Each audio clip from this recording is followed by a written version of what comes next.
ಎಲ್ರಿಗೂ ನಮಸ್ಕಾರ. ನಮ್ಮ ಅಡುಗೆ ಚಾನಲ್ಗೆ ಸ್ವಾಗತ.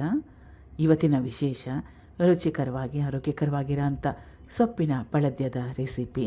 ಅನ್ನ, ಮುದ್ದೆ, ದೋಸೆ ಎಲ್ಲವುದ್ರ ಜೊತೆಲೂ ಚೆನ್ನಾಗಿರುತ್ತೆ. ಚಪಾತಿ ಜೊತೆ ಕೂಡ ತಿನ್ಬೋದು.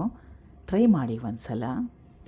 ಮೊದಲನೇ ಸ್ಟೆಪ್ಪಲ್ಲೇ ರುಬ್ಕೊಳ್ತಾ ಇದ್ದೀನಿ. ಮಿಕ್ಸಿ ಜಾರ್ನ ತಗೊಂಡಿದ್ದೀನಿ. ಇದು ಮೊದಲೇ ನೆನೆಸಿಟ್ಕೊಂಡಿರೋ ಕಡಲೆಬೇಳೆ ಮತ್ತು ಅಕ್ಕಿ. ಕಡಲೆಬೇಳೆ ಕ್ವಾಂಟಿಟಿ ಜಾಸ್ತಿ, 2 ರಿಂದ 3 ಟೇಬಲ್ ಸ್ಪೂನಷ್ಟು. ಅಕ್ಕಿ ಅರ್ಧ ಚಮಚದಷ್ಟು. 1 ಅವರಿಗೆ ಮುಂಚೆ ನೆನೆ ಹಾಕಿದ್ದೆ.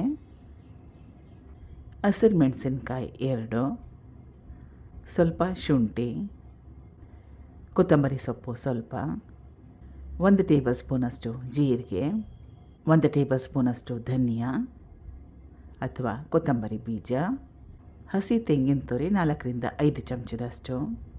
ಮುಚ್ಚಳನ ಮುಚ್ಚಿ ಚೆನ್ನಾಗಿ ನುಣ್ಣಗೆ ರುಬ್ಕೋಬೇಕು. ರುಬ್ಕೊಂಡಿದ್ದಾಗಿದೆ. ಮುಂದಿನ ಸ್ಟೆಪ್ನಲ್ಲಿ ಬಾಣಲೆ ಇಟ್ಕೊಂಡಿದ್ದೀನಿ. ಎಣ್ಣೆ 1 ರಿಂದ 2 ಚಮಚದಷ್ಟು.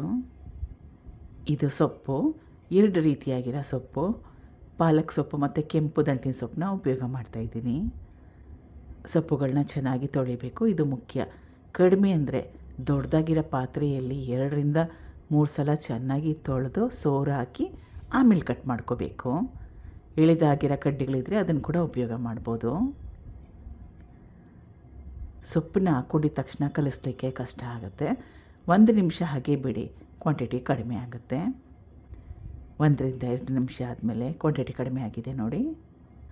ಸೊಪ್ಪು ಬೇಗನೆ ಬೆಂದೋಗುತ್ತೆ. ಸುಮಾರು 5 ನಿಮಿಷ ಗ್ಯಾಸ್ ಸ್ಟವ್ನ ಮೀಡಿಯಮ್ ಫ್ಲೇಮ್ನಲ್ಲಿ ಇಟ್ಕೊಂಡು ಬೇಯಿಸ್ಕೊಂಡ್ರೆ ಸಾಕಾಗುತ್ತೆ. ಸೊಪ್ಪನ್ನ ಬೇಯಿಸಲಿಕ್ಕೆ ನೀರನ್ನ ಹಾಕ್ಕೊಳ್ಳೋ ಅವಶ್ಯಕತೆ ಏನಿಲ್ಲ. ಸೊಪ್ಪಿನಲ್ಲಿ ಸಾಕಷ್ಟು ನೀರಿನ ಅಂಶ ಇರುತ್ತೆ, ಅಷ್ಟೇ ಸಾಕಾಗುತ್ತೆ. 5 ನಿಮಿಷ ಆದಮೇಲೆ ಸೊಪ್ಪು ಚೆನ್ನಾಗಿ ಬೆಂದಿದೆ. ಸೊಪ್ಪಲ್ಲಿ ಎಷ್ಟು ನೀರಿನ ಅಂಶ ಇರುತ್ತೆ ನೋಡಿ. ಅದಕ್ಕೋಸ್ಕರವಾಗಿ ಮೇಲಿಂದ ನೀರು ಹಾಕ್ಕೊಳ್ಳೋ ಅವಶ್ಯಕತೆ ಏನಿಲ್ಲ. ರುಬ್ಬಿಟ್ಕೊಂಡಿದ್ನಲ್ಲ ಅದು. ರುಬ್ಕೊಂಡಿರೋ ಮಸಾಲೆ ಹಾಕ್ಕೊಂಡ್ಮೇಲೆ ಸಾಕಷ್ಟು ಗಟ್ಟಿ ಬರುತ್ತೆ. ಕನ್ಸಿಸ್ಟೆನ್ಸಿನ ನೋಡಿ ನಿಮ್ಗೆ ಯಾವ ರೀತಿ ಬೇಕೋ ಅದರ ಪ್ರಕಾರವಾಗಿ ನೀರನ್ನ ಉಪಯೋಗ ಮಾಡಿ. ಫೈನಲಾಗಿ ಒಂದು ಸಲ ಉಪ್ಪನ್ನ ಚೆಕ್ ಮಾಡ್ಕೋಬೇಕು. ಉಪ್ಪು ಕಡಿಮೆ ಇತ್ತು, ಅದಕ್ಕೋಸ್ಕರ ಸ್ವಲ್ಪ ಹಾಕ್ಕೊಳ್ತಾ ಇದ್ದೀನಿ. ಇದನ್ನು ಚೆನ್ನಾಗಿ ಕುದಿಸ್ಕೋಬೇಕು. ರುಬ್ಕೊಂಡಿರೋ ಮಸಾಲೆಯಲ್ಲಿ ಕೂಡ ಹಸಿ ಅಂಶ ಇರುತ್ತೆ, ಅದು ಹೋಗಬೇಕು. ರುಬ್ಬಿರೋ ಮಸಾಲ ಸೊಪ್ಪು ಎಲ್ಲ ಚೆನ್ನಾಗಿ ಹೊಂದ್ಕೋಬೇಕು.